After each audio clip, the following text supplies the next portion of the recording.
Conservative Commandos Radio Show is the commander of the Conservative Commandos Radio Network. We've established a front line of conservative leaders and ironclad patriots to revive the promise of America. There must be some kind of way out of here. We patriots have succeeded in securing the next 4 years of American prosperity, sovereignty, and liberty under President Donald Trump. But the fight is never over, and we must be forever vigilant. Businessman there, drink my wine.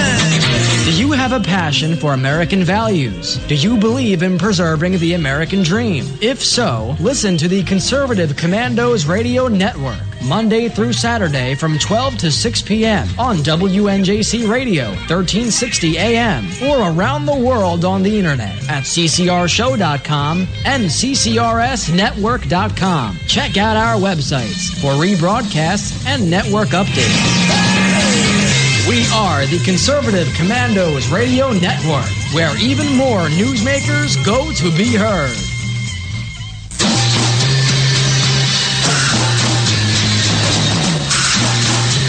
From the East Coast to the West Coast and around the world on the internet, we're coming to you live from the CCRS studios. WNJC 1360. This is the Conservative Commandos Radio Show with your host, Rick Trader. The Conservative Commandos Radio Show, where the newsmakers go to be heard. Businessman there, drink my wine.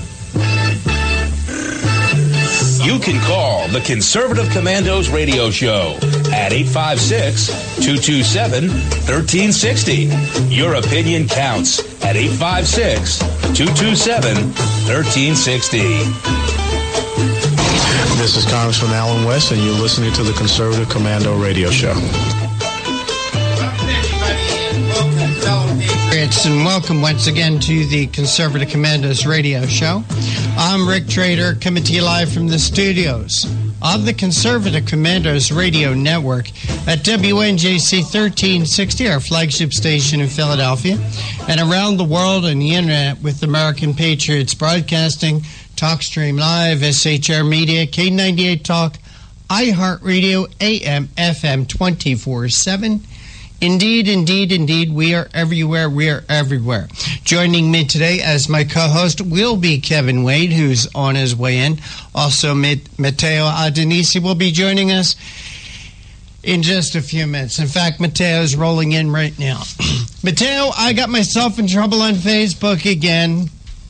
What'd you do this time? Well, I got one of my posts banned on Facebook. And, Matteo, it seems to me with what is happening in the courts today, every time Donald Trump releases a new, as he calls it, travel ban, somewhere in this country, even in Hawaii, there is a liberal judge that comes along. One judge overrules the President of the United States. Some little court judge no one's ever heard of, but he can overrule the President of the United States. So I put a post up the other day, and I asked my Facebook friends to share this. This is how we can bypass the liberal judges. If you'd like to report illegal aliens, please call Immigration and Customs Enforcement, also known as ICE, at 1-866-347-2423. They'll need to know the names of the people, their locations, either where they work or the residence, and any other specific information. And also I put the ICE website, www.ice.gov, for more information. And that Matteo, that post got banned from Facebook by reporting a website that's part of the U.S. government. That post got reported to website and got taken down.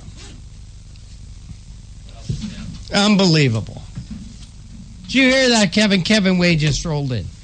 I put a link to a U.S. government website, Kevin, and it got taken down by Facebook as violating their principles.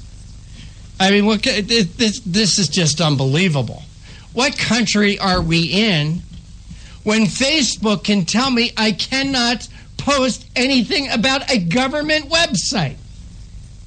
Rick, it's Facebook. It's not the government.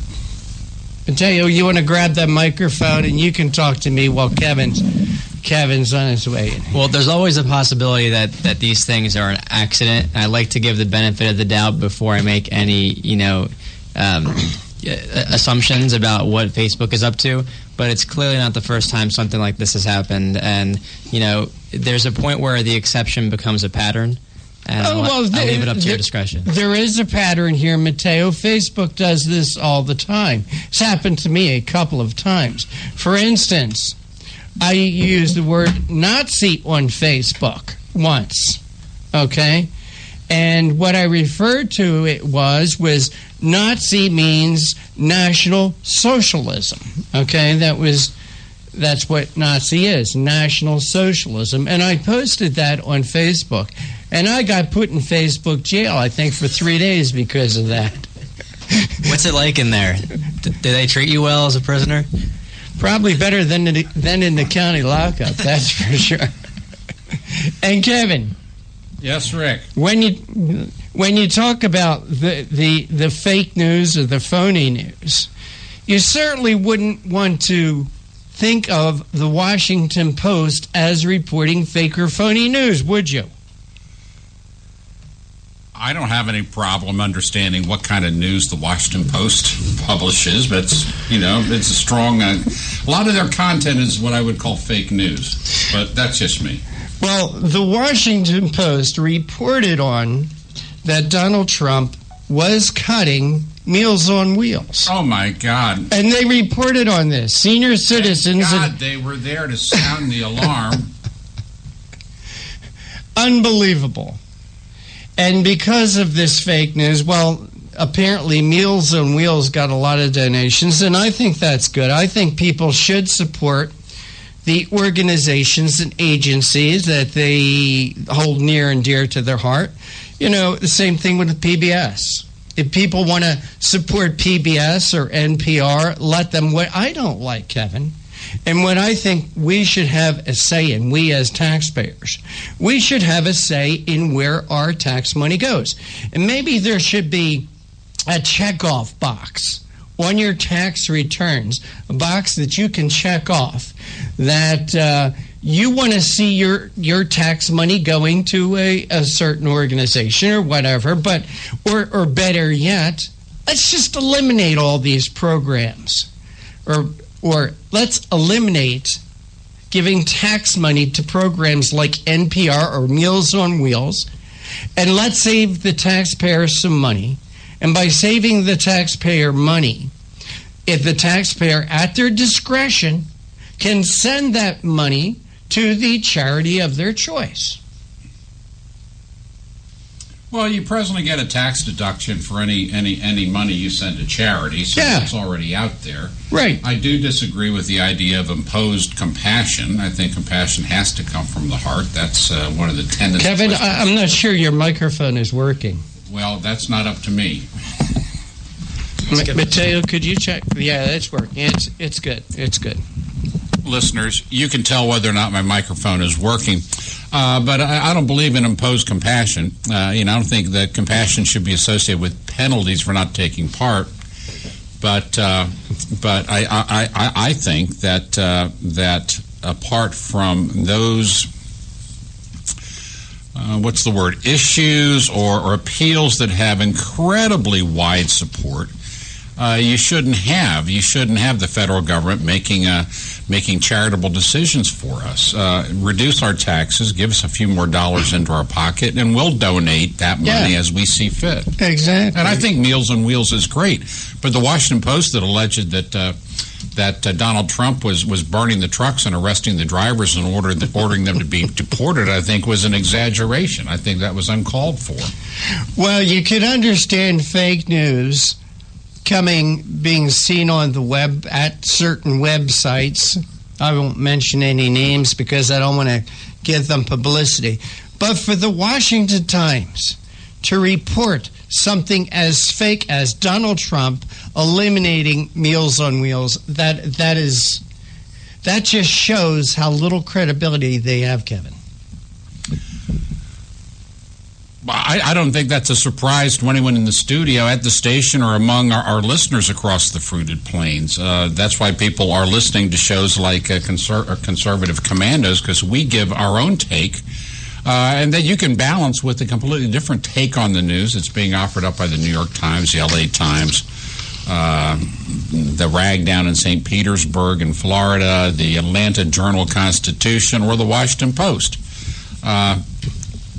They don't know that they're biased. They don't know that they're slanted any more than a fish knows that it's wet. If you've always been a certain way, it's perfectly normal to you. That's why their heads are still spinning with the results of November 8th. They were stunned that so many people across the country, and a majority of people in very important states, didn't see the world that they've been reporting on. And you're still seeing that. There were these hearings today in Congress with Comey and Admiral Rogers, I guess. And the whole theme of all the questioning by the Democrat participants on this panel were illusions and references to this, deep, probing, grasping Russian conspiracy to redirect the electoral results of the presidential election, and it's foolish.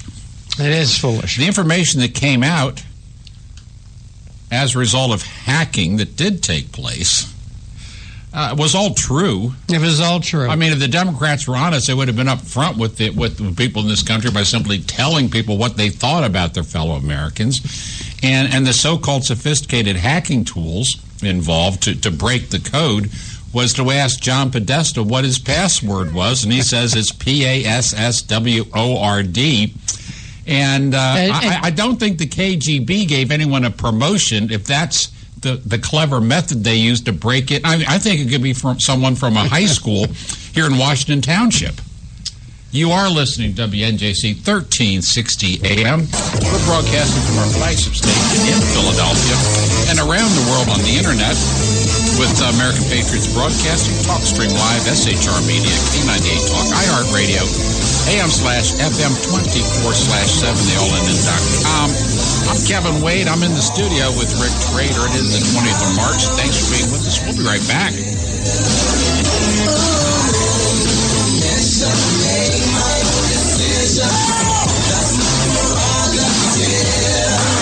They say I'm crazy, I really don't care. That's my prerogative. They say I'm nasty, but I...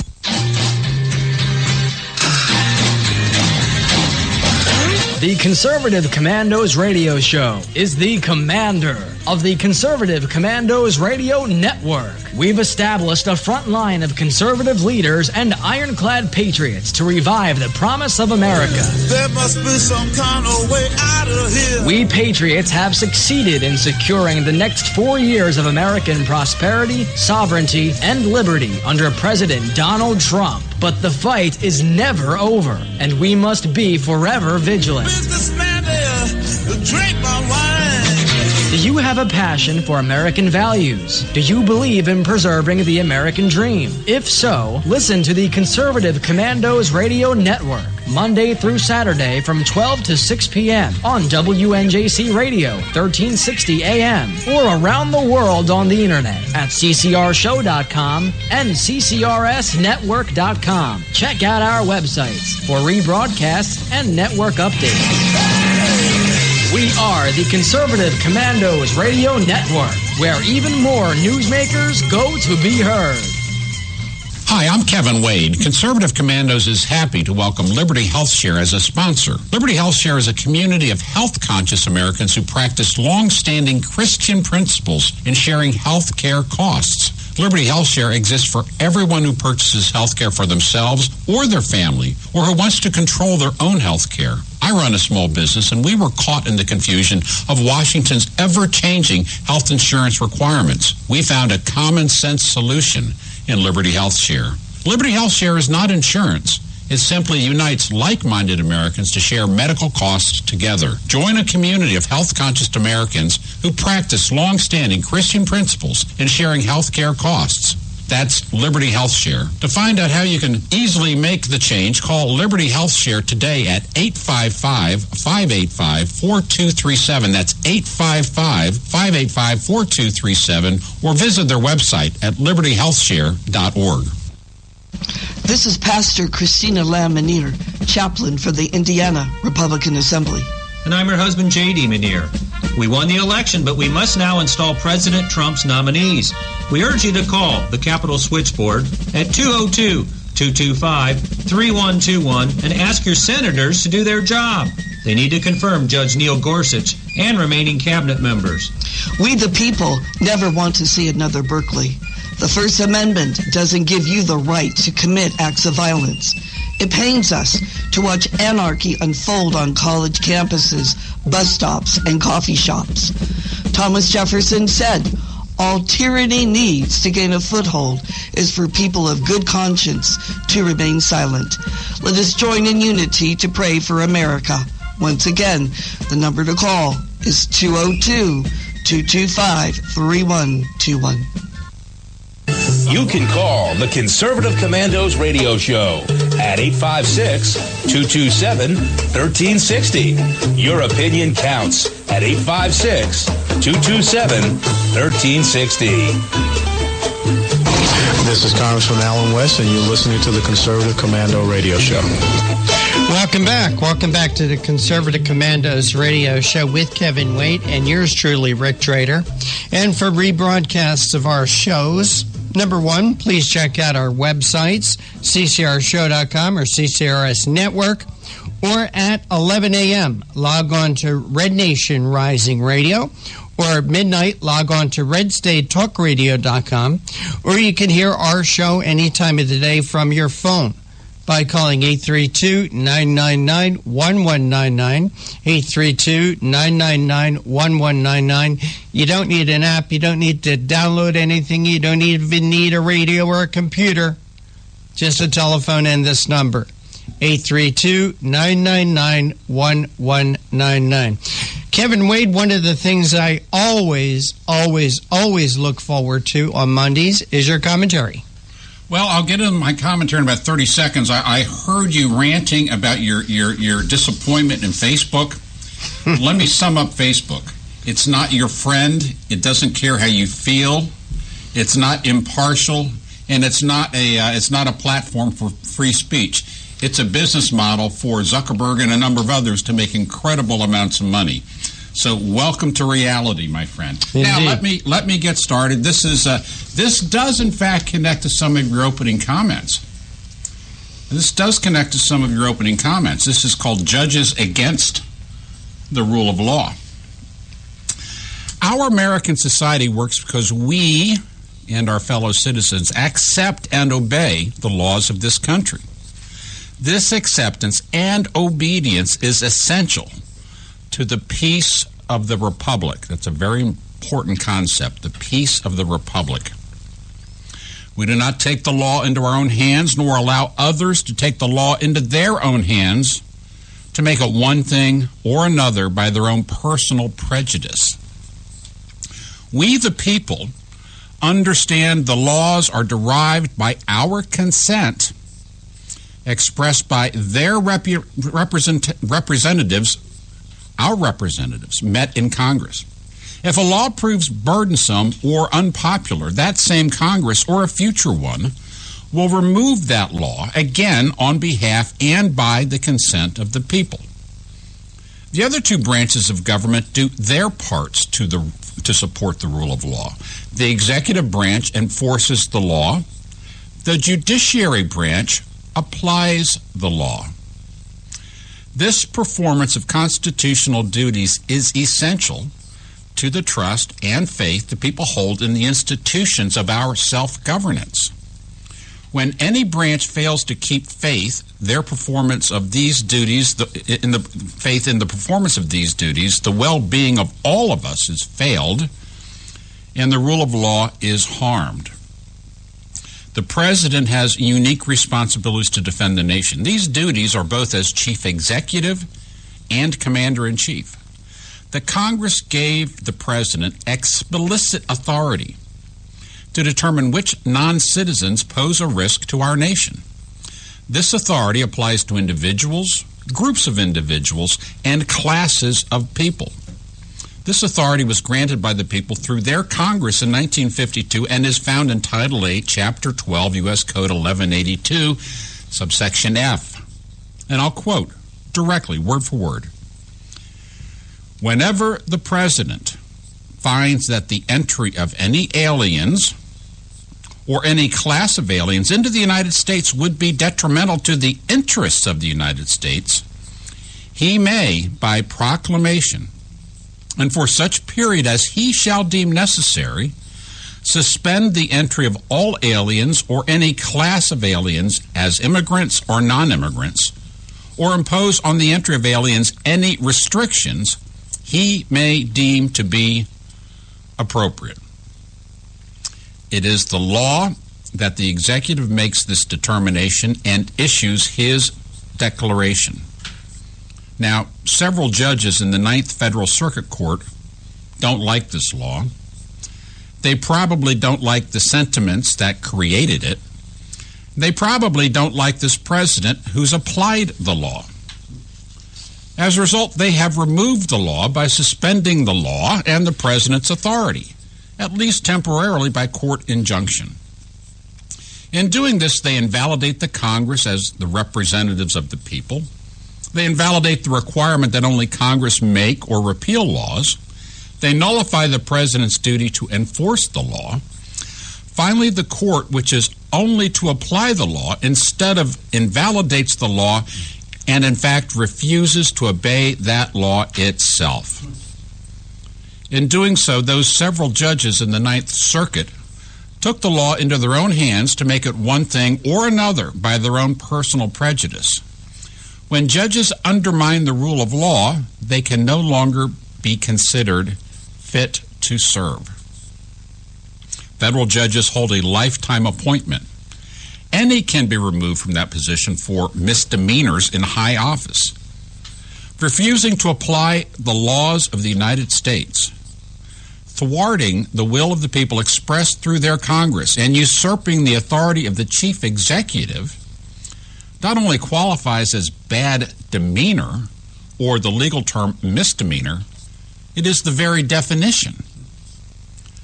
If a federal judge does not respect and obey the law, then the very fabric of the rule of law is threatened. The peace of the republic is undermined. If Title 8, Chapter 12, U.S. Code 1182, Section F is bad law and not supported by the people, let it be repealed by an act of Congress. Until that time, any judge refusing to obey the law and apply the law needs to be removed. No one is above the law or their sworn duties in high office. I'm Kevin Wade, and that's the way I see it, Rick. Kevin, I believe this has been enforced in the past, in fact, by Presidents Clinton and Carter. But where were the judges at that time that were jumping in and saying, no, Mr. President, you cannot do this. You do not have the authority to do this. It's only Donald Trump now that's in office that these liberal judges are rearing up their ugly heads, and as you rightly put in here, instead of enforcing or instead of interpreting the law, trying to make their own laws. That's not their role. That is not their role. We actually should not have liberal or conservative judges. We should have judges who read the law and apply it. That's what we should have, and we had that for many, many years. And in the course of my lifetime, we've had judges who, quote, unquote, as I see it, want to make their mark in society. And they do so by ignoring the law and finding, hidden provisions in invisible ink in the U.S. Constitution, and then they make their ruling. And I'll tell you, this is an intrusion into the prerogatives of the people expressed through the Congress and into the sworn duty of the President of the United States by a judge, and actually several judges in the Ninth Circuit. It has to end. We're coming to you live from the Conservative Commandos Radio Network Studios, WNJC 1360 AM. Our flagship station in Philadelphia and around the world on the internet with American Patriots Broadcasting, TalkStream Live, SHR Media, K98 Talk, iHeartRadio, AM/FM 24/7, theallin.com. I'm Kevin Wade, Rick Trader's in the studio. We're going to go into a break. You stay with us. We will be right back. Let me live. It's okay, my decision. That's my prerogative. They say I'm crazy. I really don't care. That's my prerogative. They say I'm nasty, but This is Rick Trader, host of the Conservative Commandos radio show. And I'm John Forsyth, owner of WNJC Radio. Fellow patriots, the Conservative Commandos radio show is for conservatives, about conservatives, and by conservatives. We are patriots who want to take our country back from the likes of Barack Obama, Harry Reid, George Soros, and Nancy Pelosi. But we can't keep up this fight without your critical support today. Can you help? Please go to www.helpccrs.com right now and make a donation by credit card or PayPal. That's www.helpccrs.com. Our goal is to expose the liberal agenda and distortions. We are fighting to spread the truth about political issues, political leaders, and conservative issues and values. Our hosts are not paid.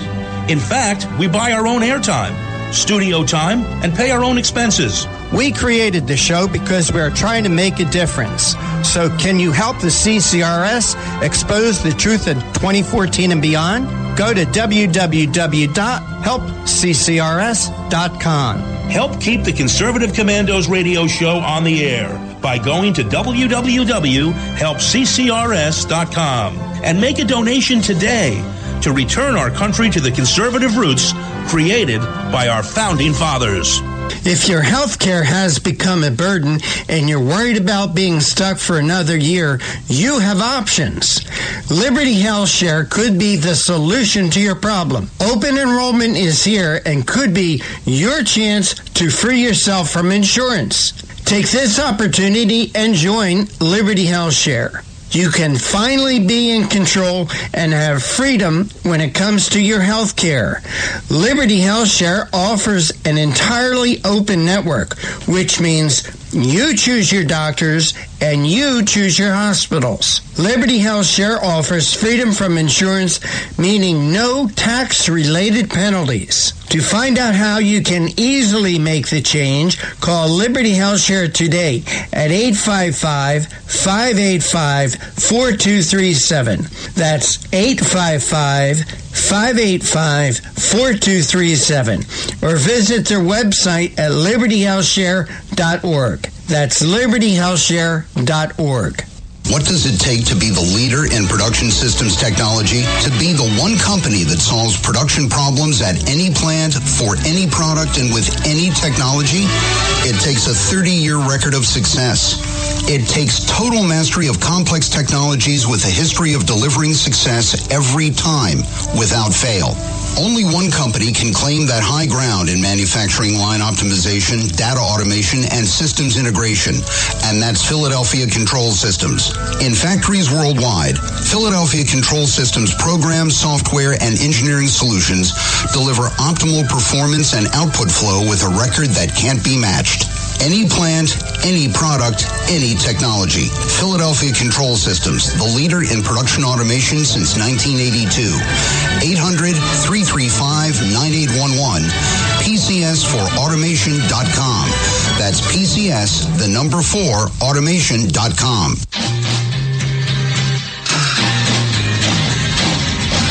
The Conservative Commandos Radio Show is the commander of the Conservative Commandos Radio Network. We've established a front line of conservative leaders and ironclad patriots to revive the promise of America. There must be some kind of way out of here. We patriots have succeeded in securing the next 4 years of American prosperity, sovereignty, and liberty under President Donald Trump. But the fight is never over, and we must be forever vigilant. Businessman there, drink my wine. Do you have a passion for American values? Do you believe in preserving the American dream? If so, listen to the Conservative Commandos Radio Network, Monday through Saturday from 12 to 6 p.m. on WNJC Radio, 1360 AM, or around the world on the internet at ccrshow.com and ccrsnetwork.com. Check out our websites for rebroadcasts and network updates. We are the Conservative Commandos Radio Network, where even more newsmakers go to be heard.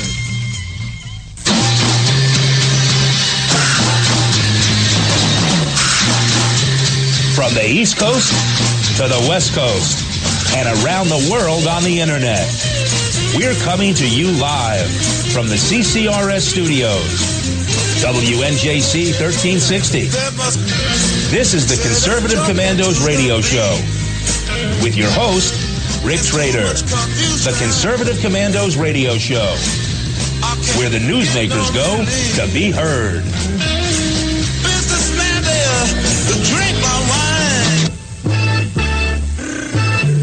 You can call the Conservative Commandos Radio Show at 856-227-1360. Your opinion counts at 856-227-1360. This is Congressman Alan West, and you're listening to the Conservative Commando Radio Show. Thank you, Colonel West. You are listening to the Conservative Commandos Radio Show on the Conservative Commandos Radio Network. It is Monday, the 20th of March. Last day of winter, first day of spring, I think. I think it's called the vernal equinox. I have to get one of the scientifically minded listeners to send us a message on Rick Trader's favorite page at Facebook. If you'd like to hear a rebroadcast of today's show, please check out our websites, ccrsnetwork.com and ccrshow.com. Or at 11 a.m., Red Nation Rising Radio, or midnight, log on to redstatetalkradio.com. And you can listen to the Conservative Commandos from any phone, anywhere, by calling 832-999-1199. Again, I'm Kevin Wade. Rick Trader's here. The famous Mateo is here, regaling us with stories of his rapidly developing professional career. And it is Monday, and it's time for our first guest. And I'm pleased to introduce Mike Gonzalez, Senior... excuse me. Howard Hyde is first. Sorry about that, Kevin. That's okay. Howard, I want to make my apologies. Howard Hyde is an ex-liberal, socialist, progressive Democrat from Berkeley, as in California, near San Francisco. He's an author of the book Pulled the Plug on Obamacare, and his latest book is Escape from Berkeley. An ex-liberal, progressive socialist embraces America, and he doesn't apologize. Howard is also a columnist in American Thinker, Western Journalism, and FrontPageMag.com. Let's see. And with that, let's have Howard Hyde come in. We're going to talk about repealing Obamacare. Howard Hyde, welcome to the Conservative Commandos. Kevin, it's great to be back. Thanks. March 20, repeal and don't replace. Repeal and don't replace. Walk that through for us. Okay, well, I'm borrowing the phrase from Obamacare, which, by the way, was the issue that got me out of my armchair and onto the streets handing out pamphlets 8 years ago. But today I'm here to talk about another law that no one's ever heard of, which is the Section 1706 of the 1986 Tax Equity and Fairness Reform Act. Now, why would anyone in the world, least of all your viewers, listeners, why would they be interested in that? It's because there are dozens, hundreds, maybe thousands of these laws and regulations that all they do essentially is kill business, kill entrepreneurship, kill creativity, put American workers, American entrepreneurs at a disadvantage competing worldwide. And I just wanted to bring some attention to this because it affects my industry in particular, which is independent computer consulting, as opposed to having to be someone's employee. And very few prominent intellectuals have written about this over the last 30 years, save for, Steve Forbes, who I've quoted extensively in my book, Escape from Berkeley, when I talk about this issue.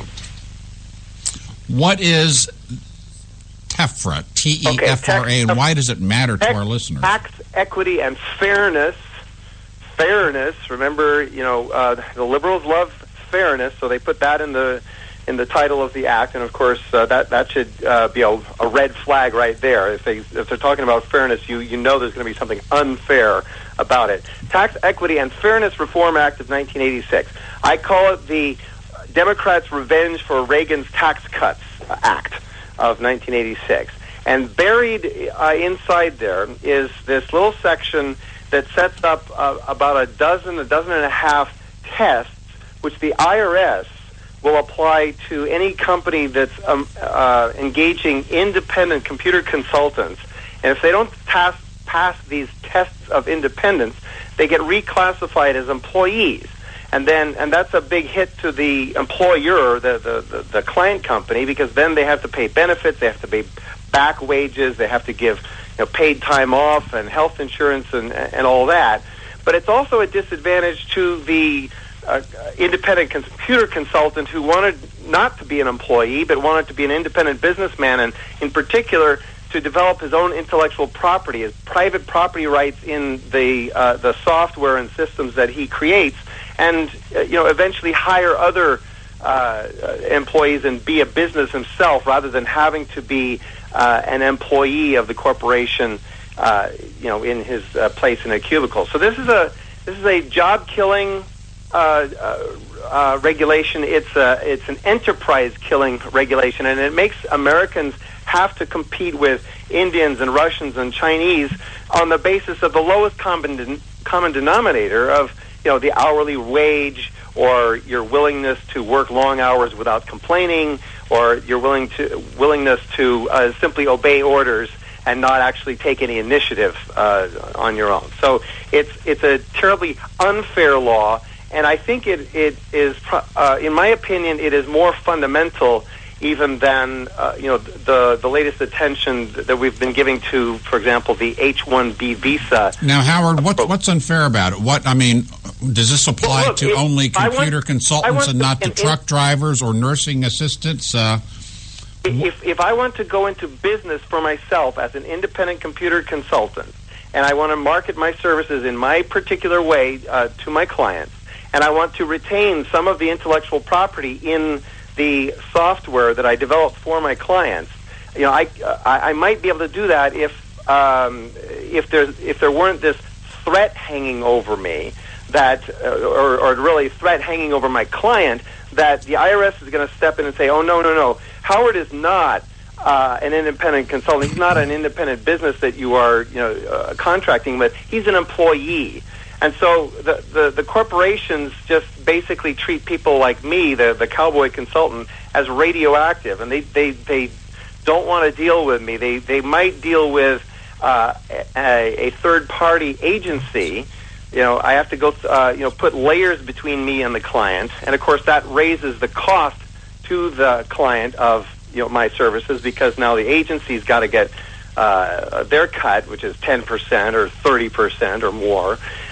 So again, it's just a system that strangles budding entrepreneurs and small businesses in the cradle, and makes it impossible for people to develop their own business, their own creative projects and so forth, and essentially forces them to be drones in a cubicle in some corporate. Howard, we've got some commercial necessity to take a break right now, but when we come back, I want you to give our audience a couple for instances and how this is different for computer professionals versus legal professionals or people who specialize in doing heavy maintenance work when they come onto a customer's location to do some maintenance work right alongside their own maintenance people. But you'll give us a couple examples when we come back on the other side of this break. We're coming to you live from the Conservative Commandos Radio Network Studios, WNJC 1360 AM, our flagship station in Philadelphia and around the world, on the internet with American Patriots Broadcasting TalkStream Live, SHR Media, K98 Talk, iHeartRadio, and AM FM 24/7. I'm Kevin Wade. Rick Trader's in the house. You stay with us. We'll be right back with Howard Hyde.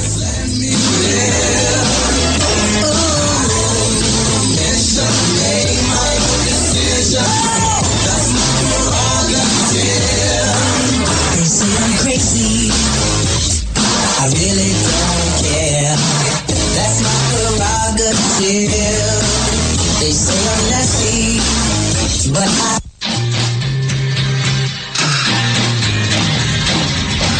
The Conservative Commandos Radio Show is the commander of the Conservative Commandos Radio Network. We've established a front line of conservative leaders and ironclad patriots to revive the promise of America. There must be some kind of way out of here. We patriots have succeeded in securing the next 4 years of American prosperity, sovereignty, and liberty under President Donald Trump. But the fight is never over, and we must be forever vigilant. Businessman there, drink my wine.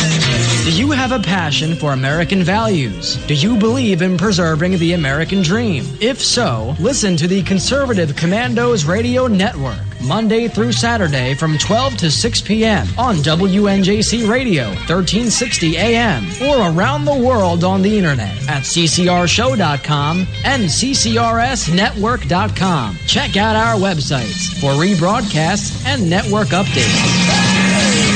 We are the Conservative Commandos Radio Network, where even more newsmakers go to be heard. Hi, I'm Kevin Wade. Conservative Commandos is happy to welcome Liberty HealthShare as a sponsor. Liberty HealthShare is a community of health-conscious Americans who practice long-standing Christian principles in sharing health care costs. Liberty HealthShare exists for everyone who purchases health care for themselves or their family, or who wants to control their own health care. I run a small business, and we were caught in the confusion of Washington's ever-changing health insurance requirements. We found a common-sense solution in Liberty HealthShare. Liberty HealthShare is not insurance. It simply unites like-minded Americans to share medical costs together. Join a community of health-conscious Americans who practice long-standing Christian principles in sharing health care costs. That's Liberty HealthShare. To find out how you can easily make the change, call Liberty HealthShare today at 855-585-4237. That's 855-585-4237, or visit their website at libertyhealthshare.org. This is Pastor Christina Lamb-Menier, chaplain for the Indiana Republican Assembly. And I'm her husband, J.D. Menier. We won the election, but we must now install President Trump's nominees. We urge you to call the Capitol Switchboard at 202-225-3121 and ask your senators to do their job. They need to confirm Judge Neil Gorsuch and remaining cabinet members. We, the people, never want to see another Berkeley. The First Amendment doesn't give you the right to commit acts of violence. It pains us to watch anarchy unfold on college campuses, bus stops, and coffee shops. Thomas Jefferson said, "All tyranny needs to gain a foothold is for people of good conscience to remain silent." Let us join in unity to pray for America. Once again, the number to call is 202-225-3121. You can call the Conservative Commandos Radio Show at 856-227-1360. Your opinion counts at 856-227-1360. This is Congressman Alan West, and you're listening to the Conservative Commando Radio Show. You are listening to the Conservative Commandos Radio Show on the Conservative Commandos Radio Network. If you'd like to hear a rebroadcast, and I know you would, please check out our website, ccrsnetwork.com and ccrshow.com. Or at 11 a.m., that's just before noon, log on to Red Nation Rising Radio, or at midnight That's as dark as it gets. At midnight, log on to redstatetalkradio.com. And, of course, you can listen to the Conservative Commandos from any phone anywhere by calling 832-999-1199. On the phone with us now, our first interview of this week, this first week of spring, Howard Hyde, ex-liberal, socialist, progressive Democrat from Berkeley in California. And he's here to talk about the Tax Equity and Fairness Act, Fairness Reform Act of 1986, which he calls the Democrats' revenge for Reagan tax cuts. And he says buried inside that law is a regulation about independent computer consultants, and it lays out over a dozen tests of the independence of said consultants and gets them entangled into some definition whether or not they're working as an independent contractor or working as a direct employee. Now, Howard, before we left for that indispensable break, I asked you to think of a couple examples of how this is arbitrary and unfair to independent computer consultants in a way that it's not unfair to, an attorney who's contracted in with a corporation or a maintenance plant operator who's brought in for the summer shutdown to help out with the regular maintenance staff. You go with it now. Well, right. I mean, to that point, the point is that this section of that law specifically singles out independent computer consultants for this treatment. But, Kevin, I don't want us to miss the larger point here. The American people, the American voters, are ready to get rid of bad laws that we've accumulated over the past few decades. Top of the list is Obamacare. Then there's Dodd-Frank. There's the Keystone Pipeline. There's a bunch of headline-making things that we want to reverse the direction that we were going with in under Obama, and we want to get back to free markets, limited government, and the Constitution. And TEFRA 1706 just happens to be the one that's hit me personally in my industry. But I'm convinced that there are dozens or hundreds of these, and that Congress and the President need to go through there and sweep through them there and wipe them out. To cite another example in a different industry, looking at trends, American physicians, doctors, traditionally were self-employed. They had their private practice, and now the trend for the last 20 years and accelerating in the last 8 years is for doctors to be employees of hospital corporations and accountable care organizations. And by the way, doctors are retiring, and they are committing suicide at a higher rate than they ever have before. So it's of a piece where the left wants us all to be regimented and stuck into our proper place in the power hierarchy and do what we're told, rather than have the ability to take initiative, to create new surprising products and services, and to take charge of our own destinies instead of being commanded from the top down. What in this law is particularly appalling? What are the tests that you disagree with? Again, it's an accumulation of things.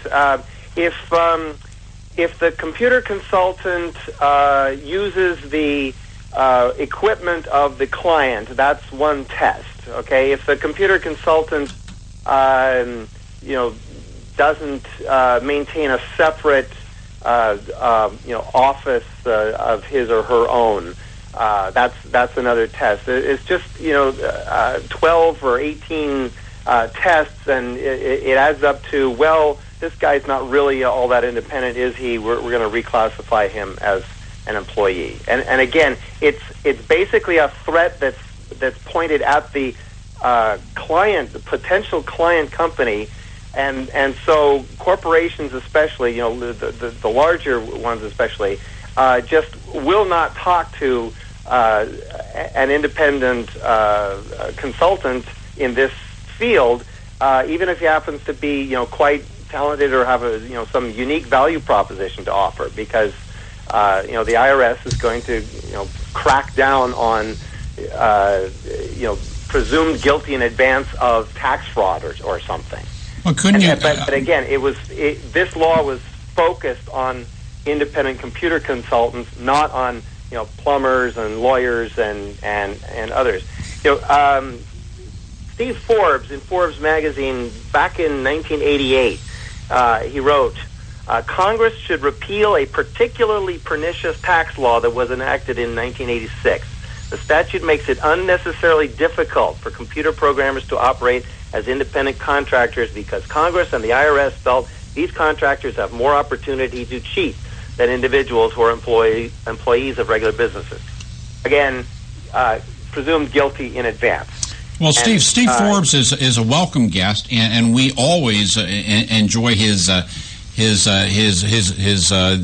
brilliance of his mind when it comes to limited government and low taxation.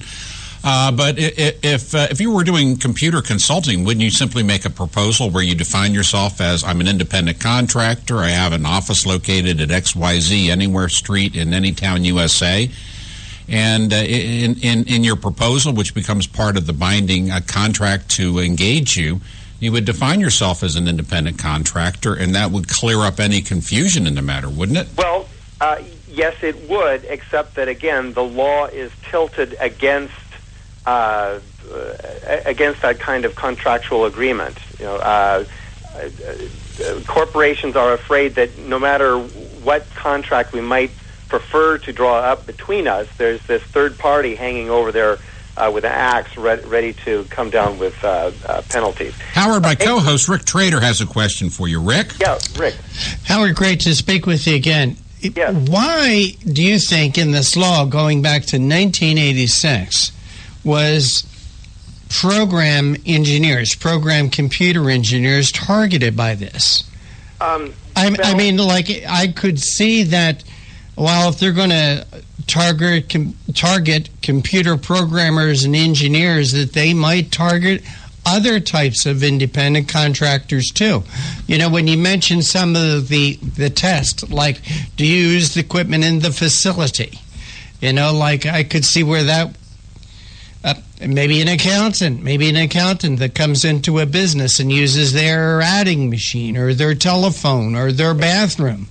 They could be considered and could be looked at and considered as an employee. And, I think there are other ramifications about this, too.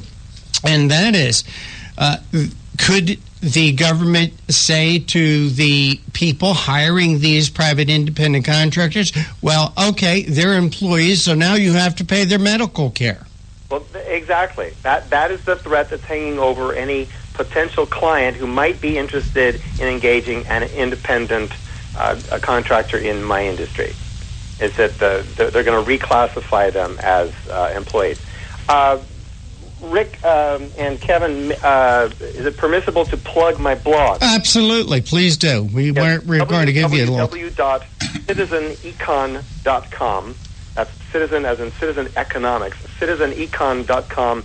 And you can find all the links to all of my work at American Thinker, nationalreview.com, frontpagemag.com, and my books, etc. And plug your book.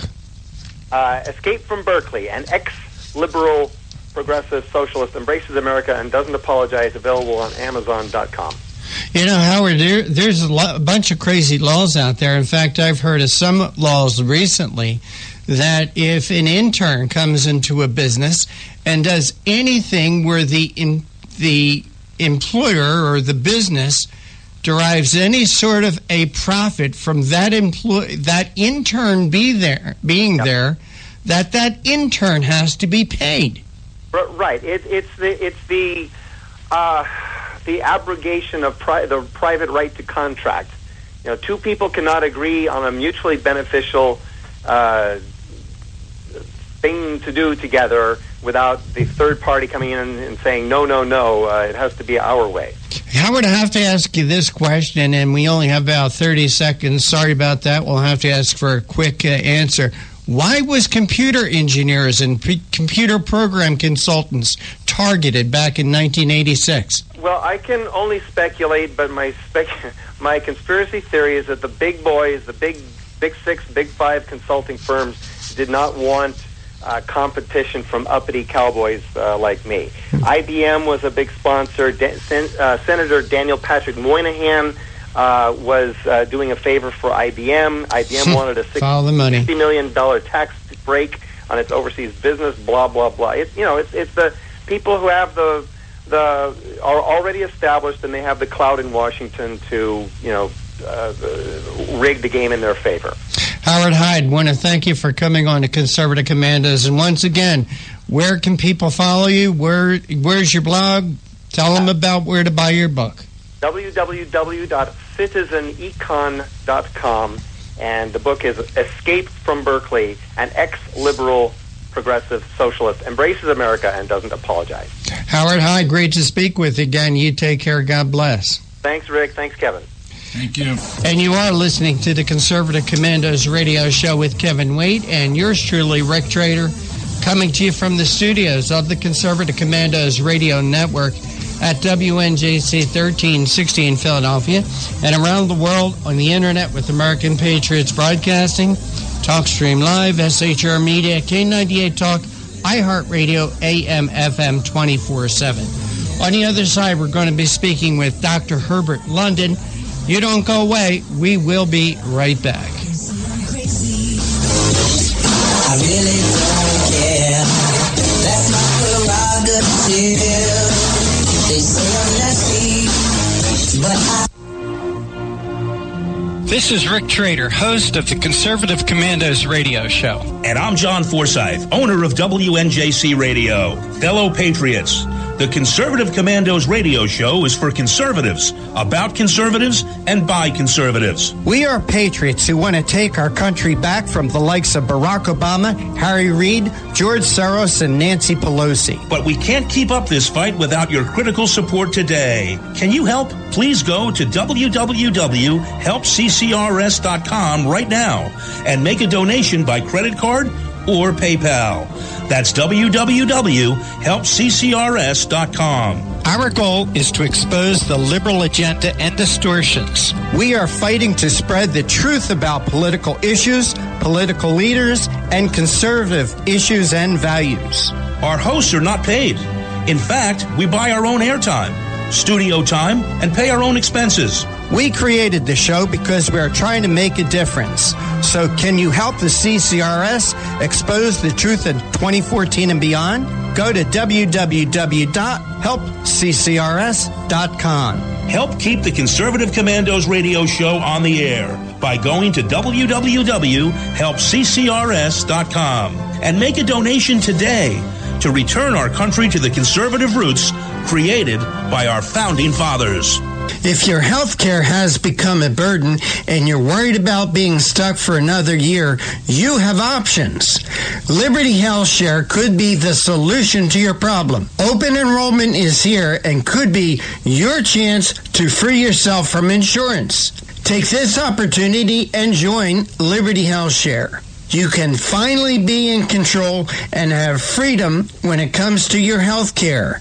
Liberty Health Share offers an entirely open network, which means you choose your doctors and you choose your hospitals. Liberty Health Share offers freedom from insurance, meaning no tax-related penalties. To find out how you can easily make the change, call Liberty Health Share today at 855-585-4237. That's 855-585-4237. Or visit their website at libertyhealthshare.org. That's libertyhealthshare.org. What does it take to be the leader in production systems technology? To be the one company that solves production problems at any plant, for any product, and with any technology? It takes a 30-year record of success. It takes total mastery of complex technologies with a history of delivering success every time, without fail. Only one company can claim that high ground in manufacturing line optimization, data automation, and systems integration, and that's Philadelphia Control Systems. In factories worldwide, Philadelphia Control Systems programs, software, and engineering solutions deliver optimal performance and output flow with a record that can't be matched. any plant, any product, any technology. Philadelphia Control Systems, the leader in production automation since 1982. 800-335-9811. PCS4automation.com. That's PCS, the number 4, automation.com.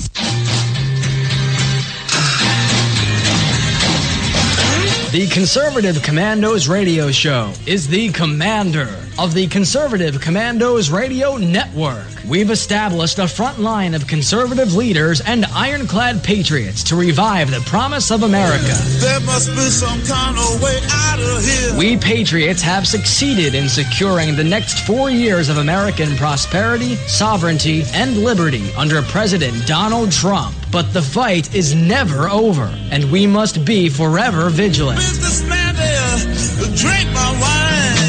Do you have a passion for American values? Do you believe in preserving the American dream? If so, listen to the Conservative Commandos Radio Network, Monday through Saturday from 12 to 6 p.m. on WNJC Radio, 1360 AM, or around the world on the internet at ccrshow.com and ccrsnetwork.com. Check out our websites for rebroadcasts and network updates. We are the Conservative Commandos Radio Network, where even more newsmakers go to be heard.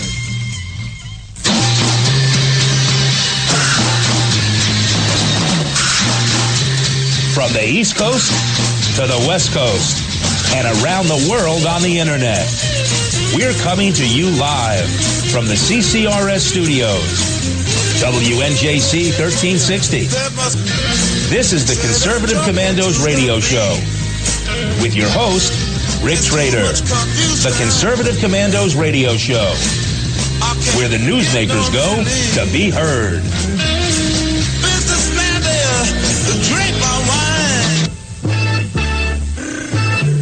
You can call the Conservative Commandos radio show at 856-227-1360. Your opinion counts at 856-227-1360.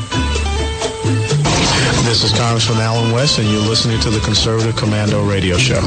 Thanks for staying with us. If you'd like to hear a rebroadcast of today's show, please check out our websites, ccrsnetwork.com and ccrshow.com, or at 11 a.m. Listen at Red Nation Rising Radio, or midnight log on to redstatetalkradio.com. And you can listen to the Conservative Commandos from any phone by calling 832-999-1199. It works pretty well. I've used it.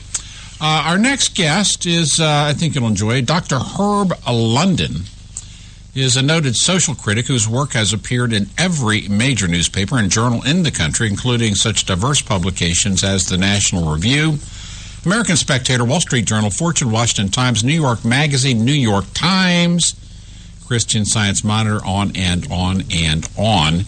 And he's the author and editor of 27 books and 3 plays, and his latest book is Leading from Behind, the Obama Doctrine and the U.S. Retreat from International Affairs.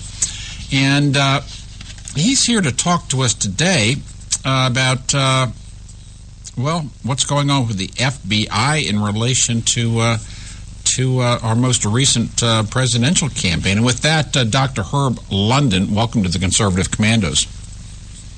Well, thank you very much. Thank you for that fulsome introduction. You've earned it. You've earned it. And I could have, as you know, and our listeners don't, I could have gone on longer. But I wanted to get to the content of our this interview. President Trump says Dems made up allegations of Russian interference, no evidence of false vote tallies. We've had FBI Director James Comey all over the news networks this morning. And where are we right now with all this stuff taking place? Well, one of the things that's very obvious is that there is no evidence of collusion between the Trump administration and the Russian government. I think that the Democrats would like to paint that picture, but it doesn't exist. Moreover, what I find rather amusing is the extent to which the Democrats are now relying on a kind of McCarthyite technique. When did you speak to the Russians, and what did you say? As if speaking to the Russians is somehow ipso facto evidence that they're engaged in some sort of collusion. It's absurd. Look, Jeff Sessions met with many of the Russians who are in Washington, D.C. on a regular basis. He said as much as chairman of the Armed Services Committee. And the next thing you know, he's being held accountable for conversations with the Russians. Mike Flynn gets on the telephone, speaks to the Russian ambassador, and says at some point we've got to talk about sanctions. The next thing you know, he's engaged in making decisions, even though at that point he was not appointed as the national security advisor to the president.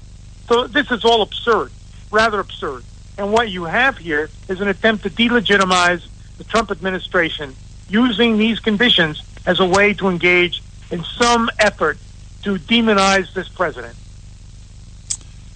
And you would think that this story would actually kind of run out of energy after a few days, but the mainstream media still keeps pushing it out there night after night after night, and there doesn't seem to be anything in the way of new disclosures to propel this constant narrative they have. So what's going on in the minds of CNN, MSNBC, and the Alphabet networks?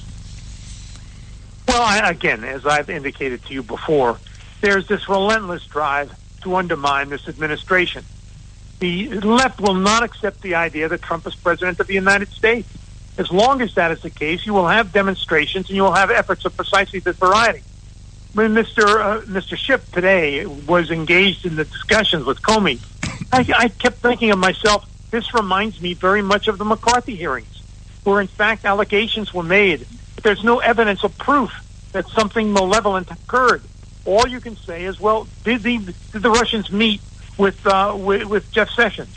Did the Russians meet with members of this administration? There's no evidence that the Russians were involved in any collusion with the Trump administration. And even if there were conversations, that does not mean or suggest that somehow people pressed a certain buzzer or button during the course of this campaign leading to the success of Donald Trump because of Russian intervention. The very fact that there were, of course, Mr. Assange sending out information about what he had obtained illegally and inappropriately still does not account for the fact that Trump won the election fair and square. So, again, I don't understand what is going on here, except, as I've said before, I think there's a case that the left is trying to make about Trump and this administration. Well, I think they have to kind of keep their base intact. I mean, I think one analysis is they can't really go to, their hard left base of the modern Democrat Party and say no one likes us and no one agrees with our policies. So they need to come up with the excuse making that there was a giant mysterious boogeyman someplace who stole it all away. Well, why not develop policies that contradict those of the Republican Party but make some sense? I mean, there was a Democratic Party not so long ago that was the incubator of ideas. Oh, yeah, you're absolutely right about it doesn't exist. You're absolutely. Why not simply? You're absolutely hey, look, right. We've got a better plan for Obamacare. We missed out on Obamacare. We didn't handle it properly, but we have another idea. Or say, look, American foreign policy is in disarray, brought about in large part by the Obama administration, but we have better ideas. I mean, there's no reason why the Democratic Party cannot be an alternative party that comes up with ideas of its own, challenging the Republican organization. That would make a lot more sense than simply this kind of McCarthyite investigation. Well, no, I believe that the Democrat Party could actually bring some value to the great republic if they came up with ideas to solve problems that made a difference in the lives of people. But right now they're focused on transgendered underwear. They're focused on locker rooms and whether a 40-year-old man can go in there. They're focused on giving special privileges to non-citizens. I mean, they're completely out of touch with what drives people to vote. And why they can't shake off the huge mistakes of the past 5, 6, 7, and 8 years is beyond me. And until they do, they're done. They're absolutely done. But they have to. Well, they're marginalized.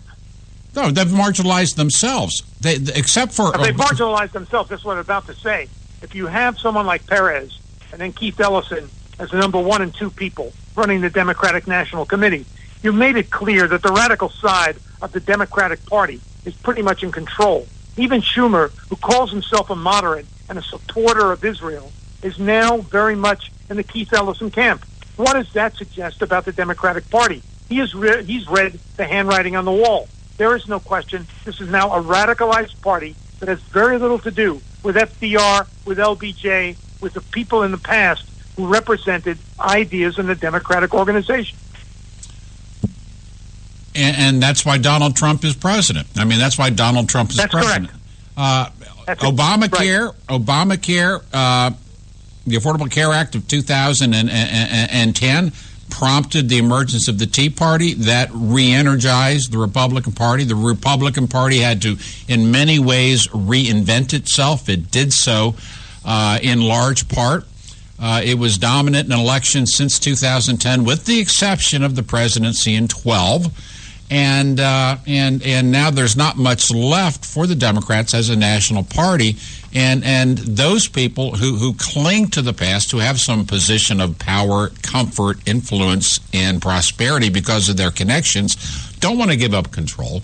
And they would have to give up control. They said they were beaten fair and square in the marketplace of competitive ideas in November. But they have to cling to the boogeyman. There has to be some magic unicorn someplace who has stolen the election from Hillary Clinton. Now, as long as they pursue this, they're never going to have that self-examination that causes the alcoholic to give up the bottle, so to speak. Well, it's precisely that kind of self-examination that is necessary for the Democratic Party, as you quite rightly suggested. And if you have a president of the United States who's preoccupied with where people urinate, obviously you're going to lose touch with the average American who's going to say, what is this presidency all about, and what has happened to the party that I once embraced? You're absolutely right. The trivialization of politics in America has been brought about by the Obama administration, what it stood for, and what it presently stands for. So what is the response of the Republican Party? I'll ask you to think about this because we're going to take a break. What should the response of the Republican Party be to all of this drumbeating about Russian interference? Because it's going to go on until they find something else to cling on to. You stay with us. You are listening to WNJC 1360 AM, our flagship, broadcasting from our flagship station in Philadelphia and around the world on the internet with American Patriots Broadcasting, TalkStream Live, SHR Media, K98 Talk, iHeartRadio, and AM/FM 24/7. I'm Kevin Wade. Rick Trader's in the house. We've got a good guest. You stay with us. We'll be right back.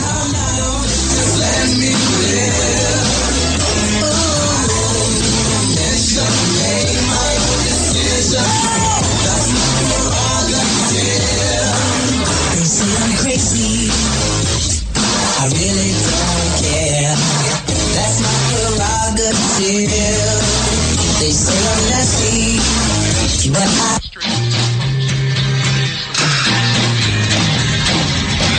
The Conservative Commandos radio show is the commander of the Conservative Commandos radio network. We've established a front line of conservative leaders and ironclad patriots to revive the promise of America. There must be some kind of way out of here. We patriots have succeeded in securing the next 4 years of American prosperity, sovereignty, and liberty under President Donald Trump. But the fight is never over, and we must be forever vigilant. Businessman there, drink my wine.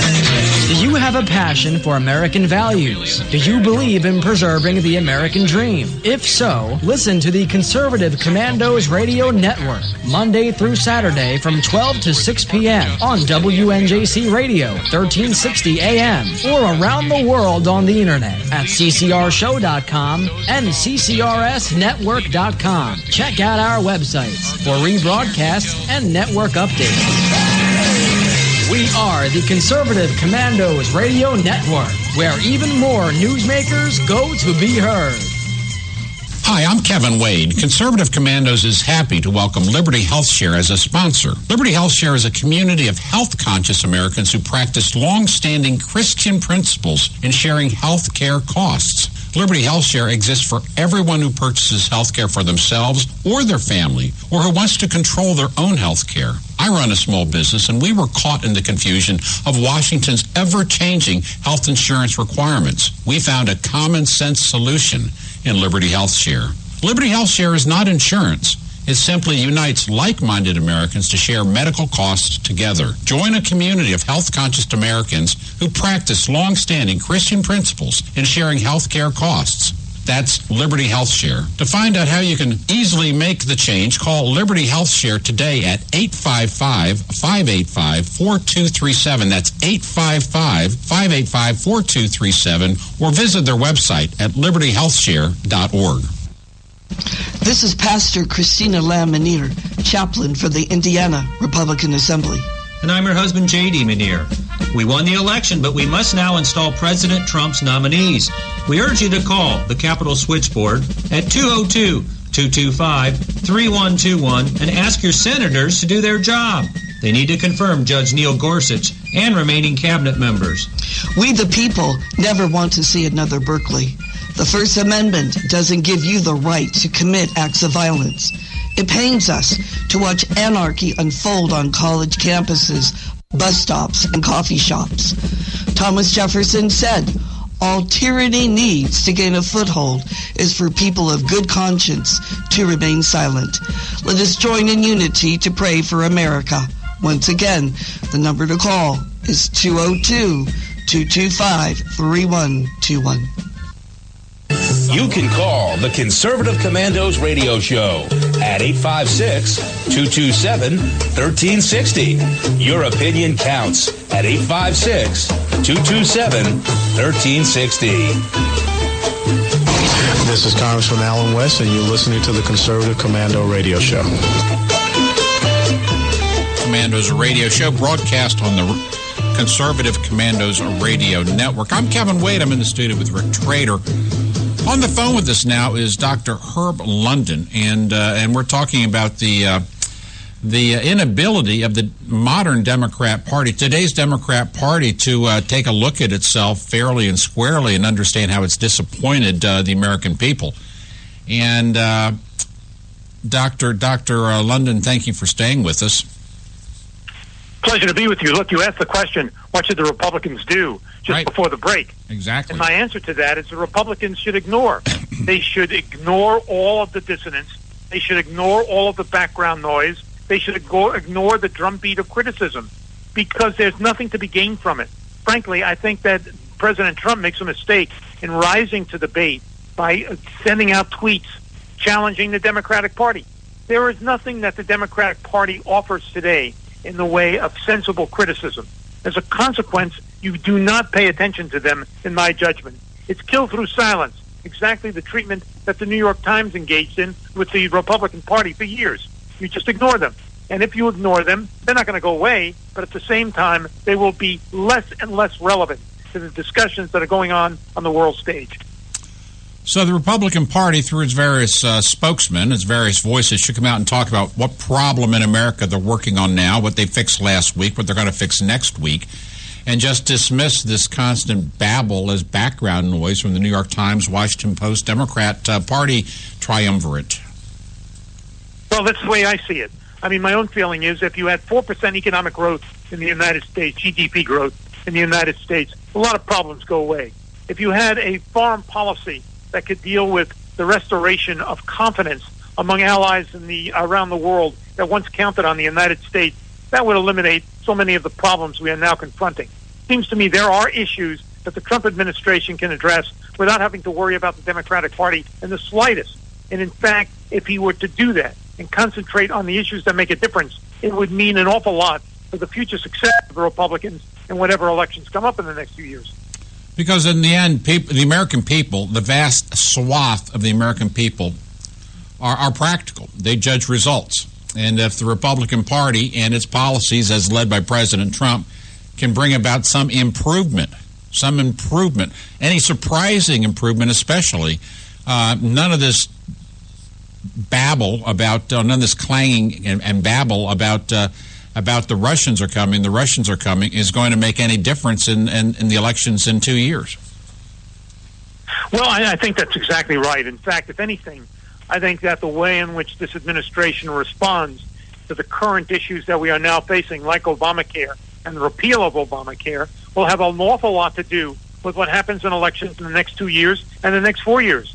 And if Trump is really eager for re-election, there is no doubt that this administration can do an awful lot to undo the damage that was done over the last 8 years of President Obama.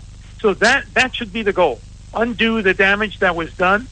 Think about the policies that are necessary for the large majority of Americans and introduce the kind of stability in world affairs that I think Americans are looking for. Herb, my co-host, Rick Trader, has a question for you. Sure. Yeah, I'm going to have to grab this microphone, Kevin, because there's a band hum on there.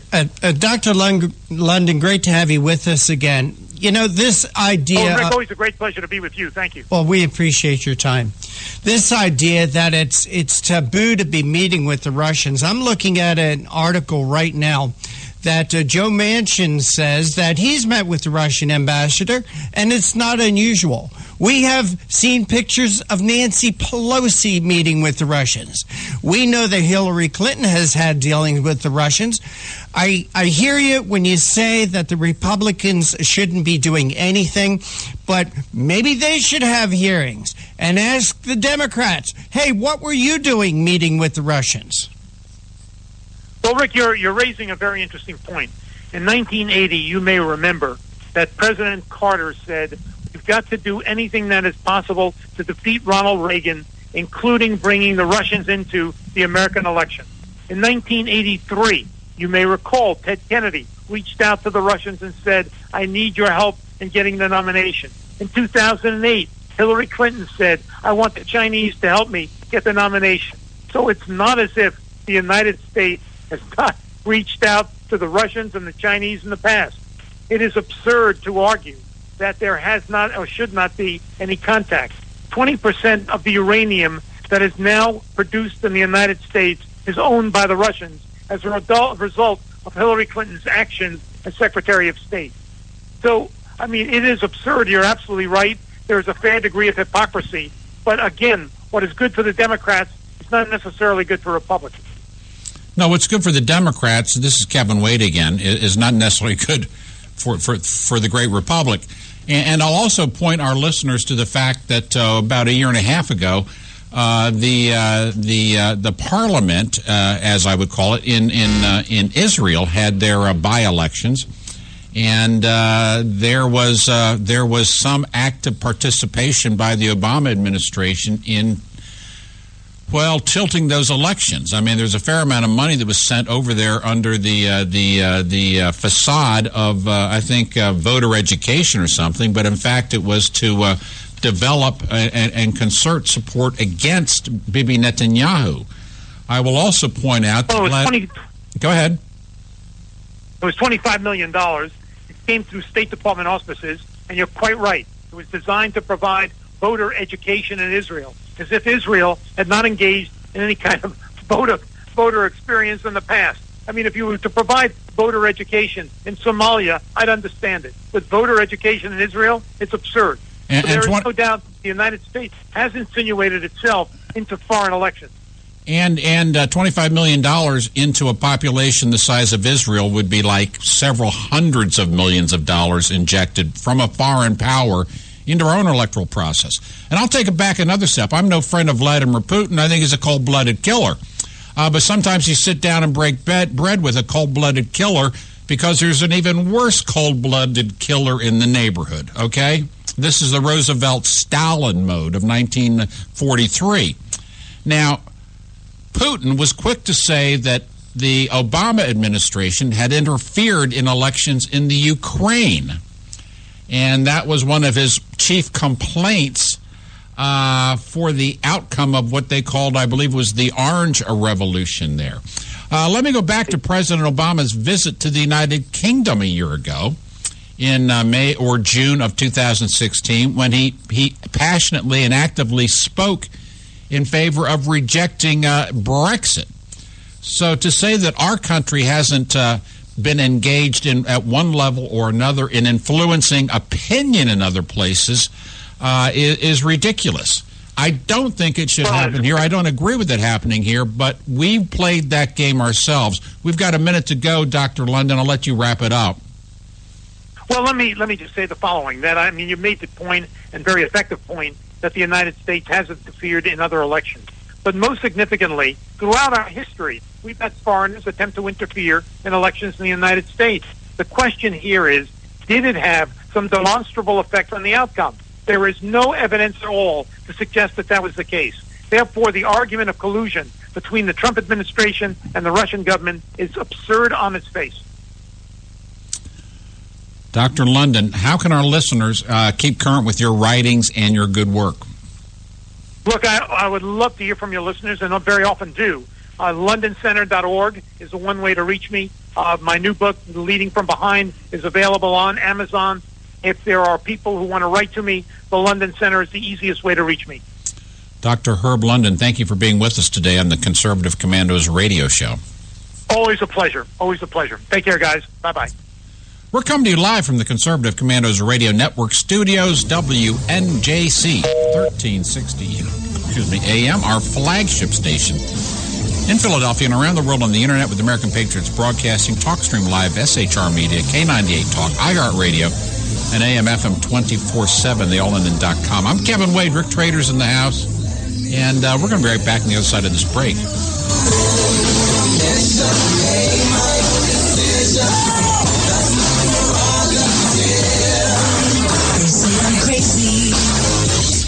I really don't care. That's my prerogative.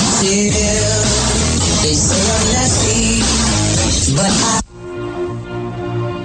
This is Rick Trader, host of the Conservative Commandos radio show. And I'm John Forsyth, owner of WNJC Radio. Fellow patriots, the Conservative Commandos radio show is for conservatives, about conservatives, and by conservatives. We are patriots who want to take our country back from the likes of Barack Obama, Harry Reid, George Soros, and Nancy Pelosi. But we can't keep up this fight without your critical support today. Can you help? Please go to www.helpccrs.com right now and make a donation by credit card or PayPal. That's www.helpccrs.com. Our goal is to expose the liberal agenda and distortions. We are fighting to spread the truth about political issues, political leaders, and conservative issues and values.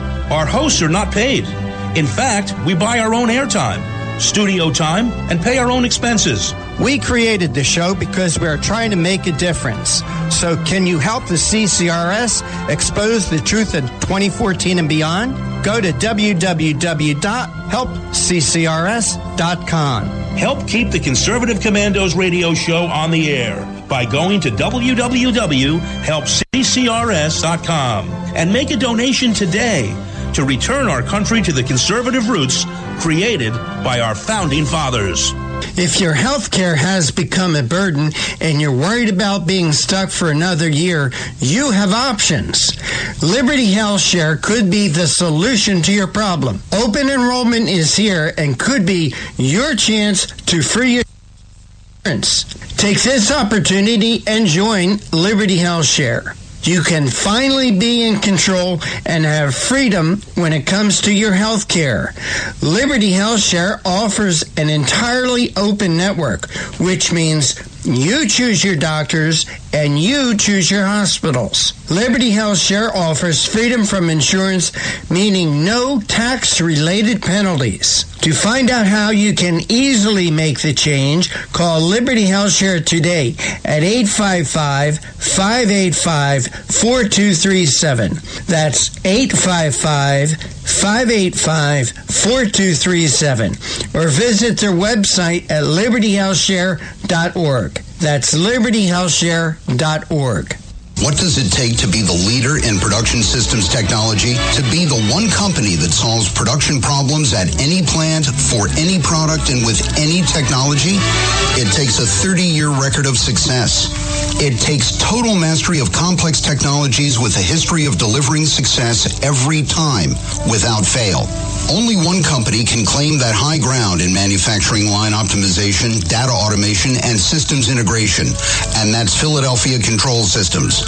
In factories worldwide, Philadelphia Control Systems programs, software, and engineering solutions deliver optimal performance and output flow with a record that can't be matched. any plant, any product, any technology. Philadelphia Control Systems, the leader in production automation since 1982. 800-335-9811. PCS4automation.com. That's PCS, the number 4, automation.com.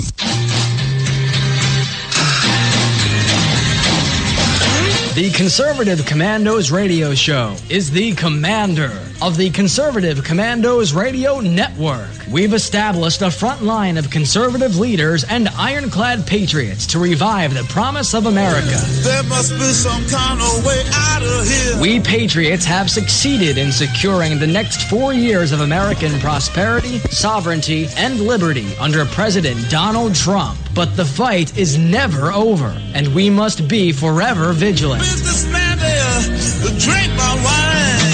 Do you have a passion for American values? Do you believe in preserving the American dream? If so, listen to the Conservative Commandos Radio Network, Monday through Saturday from 12 to 6 p.m. on WNJC Radio, 1360 AM, or around the world on the internet at ccrshow.com and ccrsnetwork.com. Check out our websites for rebroadcasts and network updates. We are the Conservative Commandos Radio Network, where even more newsmakers go to be heard.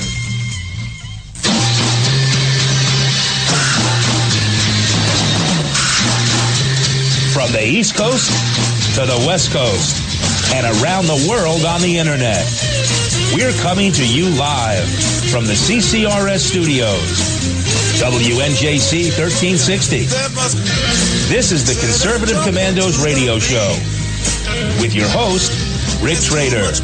The Conservative Commandos radio show, where the newsmakers go to be heard. Businessman there, drink my wine. You can call the Conservative Commandos radio show at 856-227-1360. Your opinion counts at 856-227-1360. This is Congressman Alan West, and you're listening to the Conservative Commando Radio Show.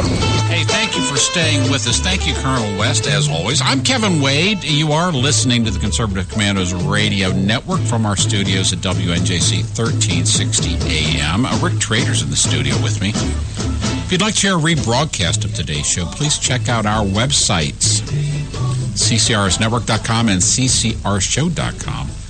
Or at 11 a.m., dial into Red Nation Rising Radio.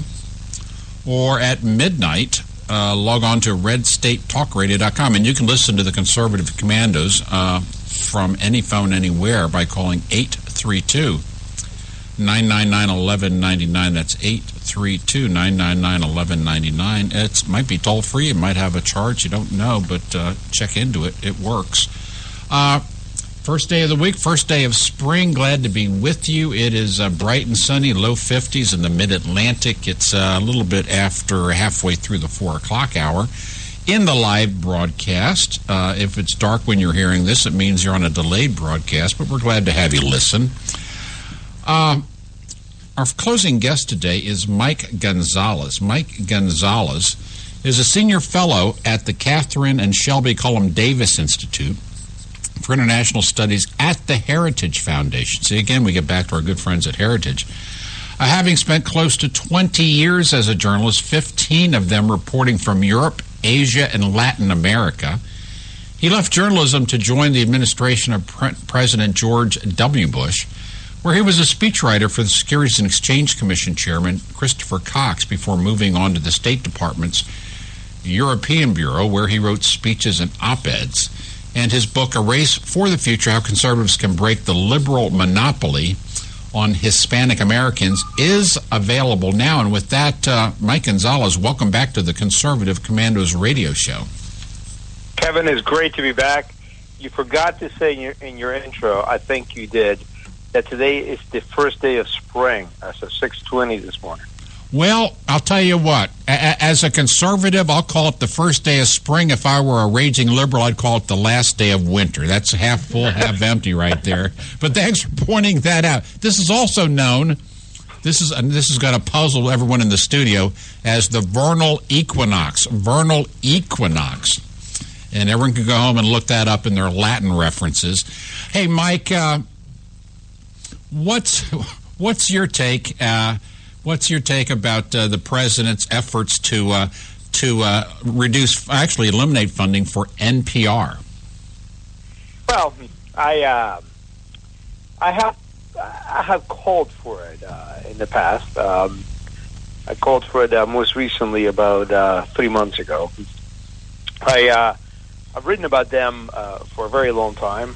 By the way, I say that kind of with a heavy heart because I did call on them for years to reform, and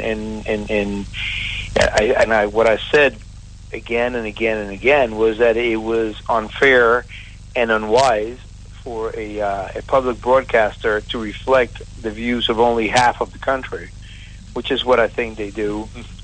And they really have never done anything to fix that. They never have become less liberal. They have never tried to reflect the views of conservatives or the philosophies of conservatives. And their defense basically boiled down to, that's not true. No, we're not. What is not what? They never really did anything and then just basically fell back down on the, who are you going to believe, us or your lying eyes defense. And so, look, I mean, the savings will not be huge, but they are still, $445 million in fiscal year 2017. That is by privatizing CPB, the Corporation for Public Broadcasting. And given the fact that they have not, especially NPR, they have not done anything to reflect the views of, half of Americans, then one has to say this is what needs to happen. Quick question: Corporation for Public Broadcasting, is that owned by the federal government? Yes, the Corporation for it was created in '67. Was an LBJ thing, and they're the one. It is through them that the Congress appropriates money for the CPB. And then money goes to public television or National Public Radio that way through them.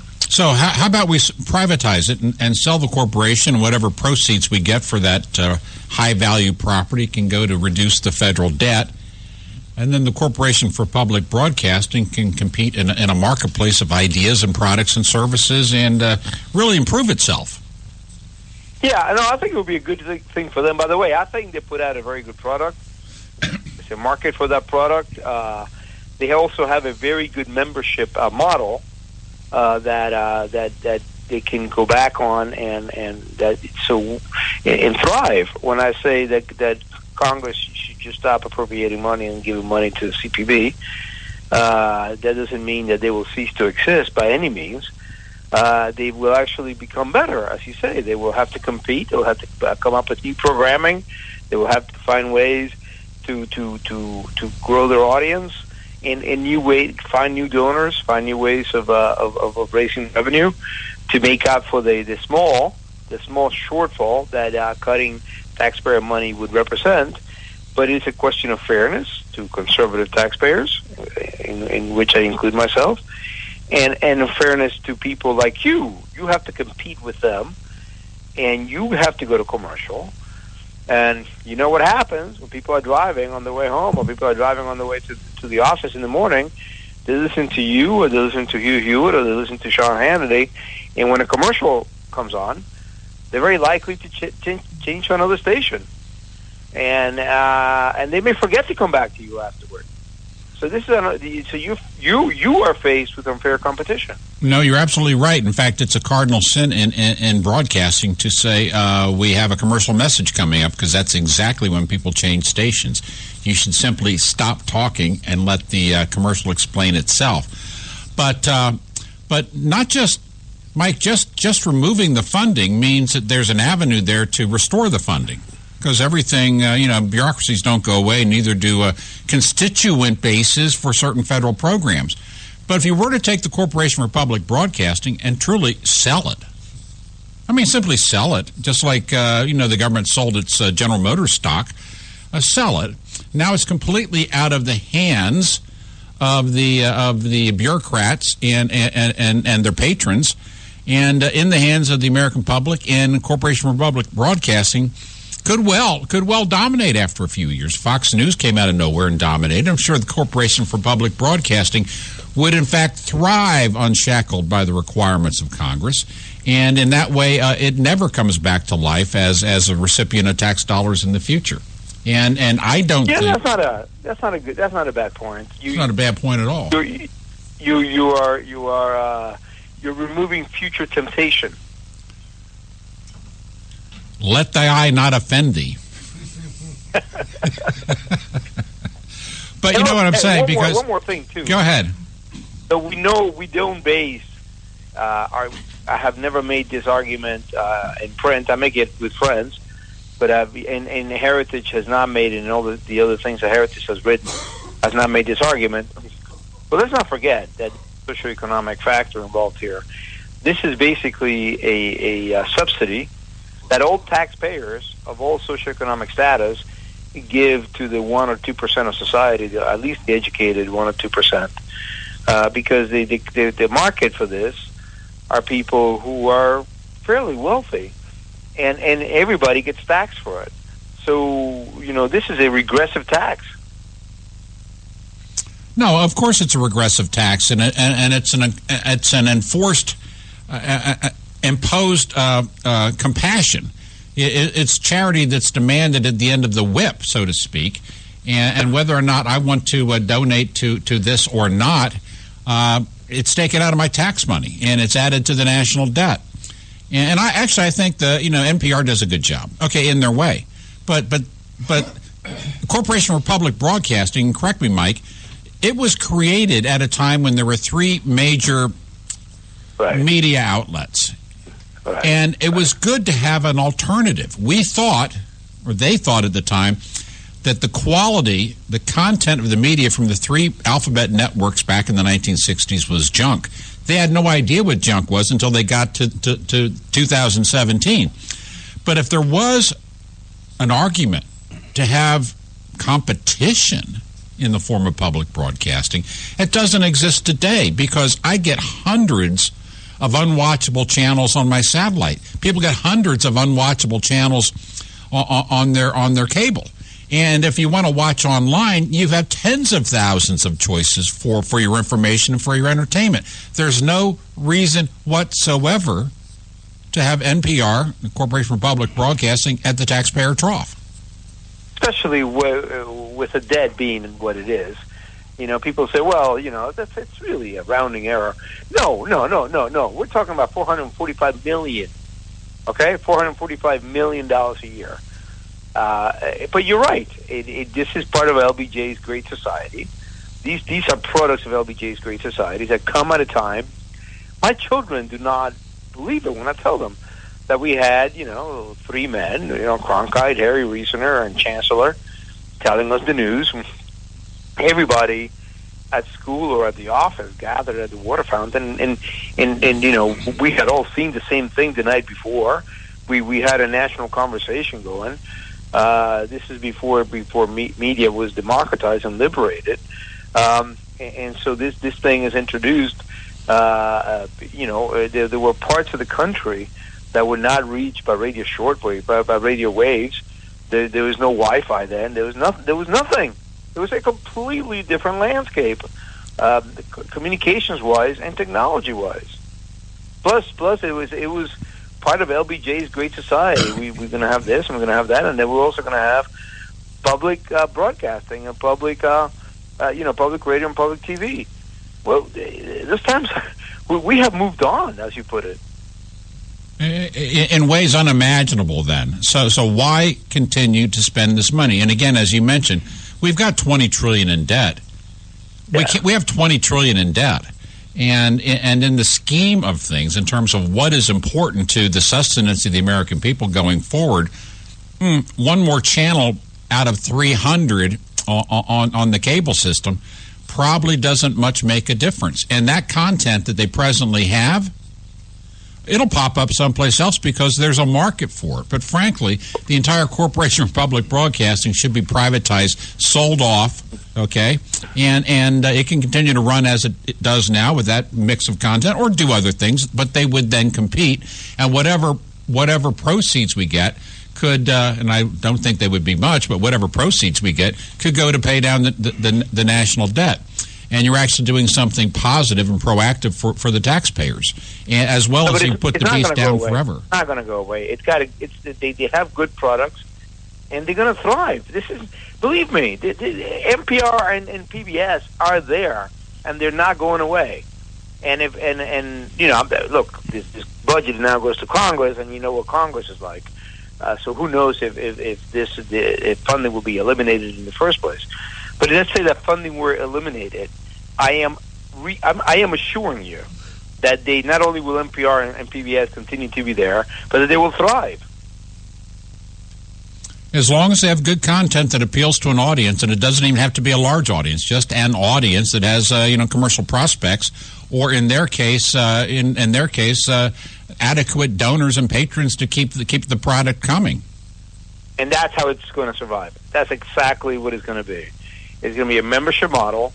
They're going to continue to wealthy people and educated people and people, in cities and in all 50 states are going to continue to give money and want to be members and want to show off the tote bags or want to show off their NPR coffee mugs, and they're going to. So they will have backing. Their development model is not a bad one. Raising money but through membership is a tried and true good model. Well, Mike, I don't object to the tote bag. I just don't want to pay for it. No, exactly. No, I'm talking about the tote bags. The people who get it. No, I sure do. I understand exactly. Yeah. They get it. Hey, Mike, I know that you can only give us a limited amount of time for a short segment. I want to thank you for being here. But before you leave, please tell our listeners how to stay current with what you're up to and what you're writing about. Well, I tweet a lot, so my handle is at Gundisalvus, which is Gonzalez in Latin, by the way, and that is GUNDISALVUS. And the Heritage site, heritage.org, is a great place to look at many, many things, not only what I am doing, which is interesting also, but to look at all the stuff that we're writing about. I've been writing about the census a lot, and I have a couple of stories there. And that really, and the Daily Signal is a news outlet for Heritage. So that is also something else. Go to the Daily Signal or heritage.org or my Twitter feed, and you'll be able to get a lot of stuff that should keep you interested. Well, thanks for the opportunity to say that, by the way. No, of course. And give you a heads up, we may be broadcasting live from the studios of Heritage in early April in the next 2 or 3 weeks. Maybe you could stop by that afternoon and make a personal visit. That would be great. Oh, my God, that'd be great. Yeah, no, send me an email. I'd love to come in, and I'll come in and love to be a guest on your show. Just say hi. Mike Gonzalez, Senior Fellow at the Catherine and Shelby Colburn Davis Institute for International Studies at the Heritage Foundation. Thank you so much, sir, for being with us today on the Conservative Commandos. Thank you, Kevin. Thanks a lot. I'm a big fan of what you guys do. Thank you for what you do. Bye. Rick Trader, it is the first day of spring or the last day of winter, depending upon how you look at it. I like the first day of spring. I'll take that one. I like what you said there, Kevin. Conservatives see it as the first day of spring. Liberals see it as the last day of winter. It was great to have Mike Gonzalez on. And as you guys were speaking, I was doing a little Googling about how much Big Bird actually makes, and only about 12% of the budget for PBS and NPR come from the federal government. I'm sure, Kevin, they could make that up by selling commercials. If they're as popular, if their product has a need, I'm sure that they would have no problem selling commercials.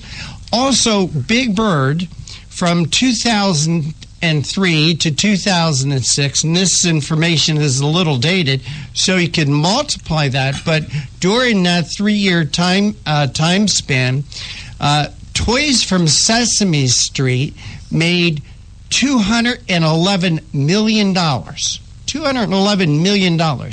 So they do have a product there they can sell. That amount's actually larger than the federal grants into the Corporation for Public Broadcasting, so maybe they could sell some more Big Bird toys and get the taxpayers off the hook. I don't object to the programming. I don't either. I like the program, actually. And some that I don't even like, I don't object to. It's just an outlet. It is. But it's the only outlet in broadcasting that says I've got to pay its way in some part. That's what I disagree with. Well, you know, Kevin, as you and Mike were talking, years ago, 30, 40 years ago, there was basically only ABC, NBC, CBS. That was it. And that was it. And then PBS got involved.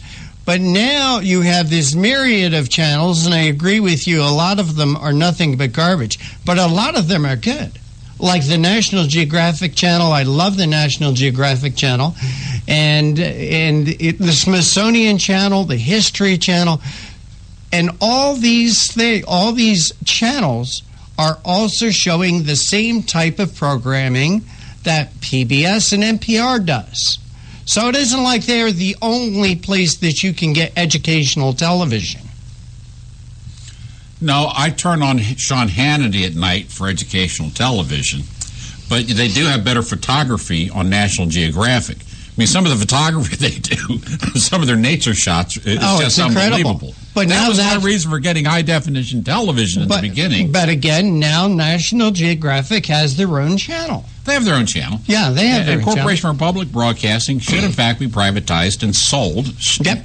Sold on the marketplace and managed by professionals who can build on their brand. Yep. And they can continue to solicit money by selling handbags and DVDs and so on to their patrons, as well as generate revenue from commercials. That programming isn't going to go away. Big Bird is not going to go away. Ken Burns, who does great quality programming, isn't going to go away. Frontline, another show that I enjoy watching on PBS, is not going to go away. Those shows will prevail. Whenever you have a need, there's always somebody available to fill that need. So it isn't like these programs are going to go away and there's going to be a need. No, they will go on. They will survive without the taxpayer money. Again, like I started out in the front part of the show talking about Meals on Wheels. If people believe that there's need, they can continue to donate to it, but don't take my money. Don't take my money if I don't want to give to it and give to NPR, PBS. Because, give you an example, Kevin. The day of the inauguration, you would not believe, I was listening to NPR, and you would not believe how they were bashing Donald Trump on the day of the inauguration. Right after he gave his inauguration speech, they were bashing it and calling it dark and gloomy. You could almost hear these people crying. They are partisan. And if they lose their funding, they have to only blame themselves for being so partisan. I'm tired of it, Kevin. I don't want my taxpaying money go to NPR, PBS. They can make it on their own. And if they're that partisan, why should they take my conservative dollars to support themselves? Well, there's an endless list of people who have their nose in the federal tax trough, taxpayers' trough. I mean, you have countless railroad museums. I like railroads as much as anybody else. I like the kind of romanticism of the rail lines punching through the West and the images of the old steam locomotives pulling these passenger cars through the night. There's a place for it. There's even a place for modern passenger transport on rails. And you support them. You go to those museums. But there's no reason for the federal taxpayer to pay for museums across the country. I mean, and there's other federal support for other things and hundreds and thousands of other things where you couldn't get 5 people in any room in America to say, let's spend a nickel this way. But in the wheeling and dealing of the sausage making in Washington, it doesn't matter whether there's anyone who wants it, as long as there is a patron who has strings to pull in Washington, D.C. It all has to end. That's part of draining the swamp. Totally agree. And we're talking about NPR and PBS, and I was talking about Meals and Wheels, but there are hundreds, if not thousands, of blood-sucking leeches out there that is depending upon the taxpayer dollar that we don't need anymore. We really don't need. No, and then you have people in Washington who intentionally set up federal programs and policies to make people dependent for the rest of their lives, when in fact people should be allowed and encouraged to follow their own drummer, follow their own course, set their own path, and that doesn't involve a federal bureaucrat anywhere along the lines. You have been listening to the Conservative Commandos Radio Network. This is the Conservative Commandos Radio Show. I'm Kevin Wade. Rick Trader was in the studio with me. I want to thank each and every one of you for being with us. God bless, Godspeed. May God save the United States of America. 1360 AM. WNJC. Washington Township, Philadelphia. Hi, I'm Kevin Wade. Conservative Commandos is happy to welcome Liberty HealthShare as a sponsor. Liberty HealthShare is a community of health-conscious Americans who practice long-standing Christian principles in sharing health care costs. Liberty HealthShare exists for everyone who purchases health care for themselves or their family, or who wants to control their own health care. I run a small business, and we were caught in the confusion of Washington's ever-changing health insurance requirements. We found a common-sense solution in Liberty HealthShare. Liberty HealthShare is not insurance. It simply unites like-minded Americans to share medical costs together. Join a community of health-conscious Americans who practice long-standing Christian principles in sharing health care costs. That's Liberty HealthShare. To find out how you can easily make the change, call Liberty HealthShare today at 855-585-4237. That's 855-585-4237, or visit their website at libertyhealthshare.org.